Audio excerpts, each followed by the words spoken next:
Hey, DLBC, I wanted to encourage you to continue working our Who's Your One plan as you're seeking the person for you to be praying for and lifting up to God that they would come to know Jesus.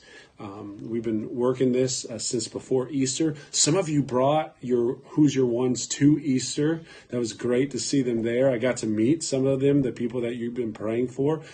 So we're praying God does a work in that. So we've kind of laid out some steps for you already. The first step was to pray and identify who the people are, maybe a person, maybe a family that you're reaching out to with the gospel, and to begin to pray for them. That was our first step. The next step was for you to identify one thing that you could be praying for them about. This meant having a conversation with that person. So going to them saying, hey, how can I pray for you? What ways can I pray for you? So here's the third step. I think you guys are ready for this. All right. It's a little bit more complicated, but I think you can pull it off because you love Jesus. Okay. So here's the third step.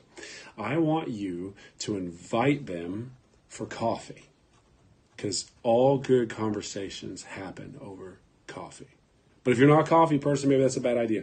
Invite them over to your house. If you're reaching out to a family, invite the family over for dinner one night to your house. You don't have to cook. Popeyes has excellent fried chicken. All right. And Popeyes didn't pay me to say that either. So you can invite them over for dinner, take them out for ice cream, dessert, something like that. But just get in a scenario where it's just you and them, and you can sit down and have a spiritual conversation with them, right? Ask them questions like, do they ever go to church? Do they have any sort of spiritual background? Well, who do they say that Jesus is? Don't feel in this time that you have to present any information. All you need to be worried about is letting them know that you're a believer in Christ and you love them. That's all we're doing in this moment. So you could just simply ask questions, let them talk, and then you even know better how you can be praying for that person to come to know Jesus. You may be praying for somebody already that's saved. And that's awesome. That'll be great. And you guys could rejoice in that. And then you can start encouraging them to come and get more involved. So these are all great things, but we want to encourage you in this Who's Your One process to be reaching out to somebody with the gospel of Jesus Christ. So join in with us.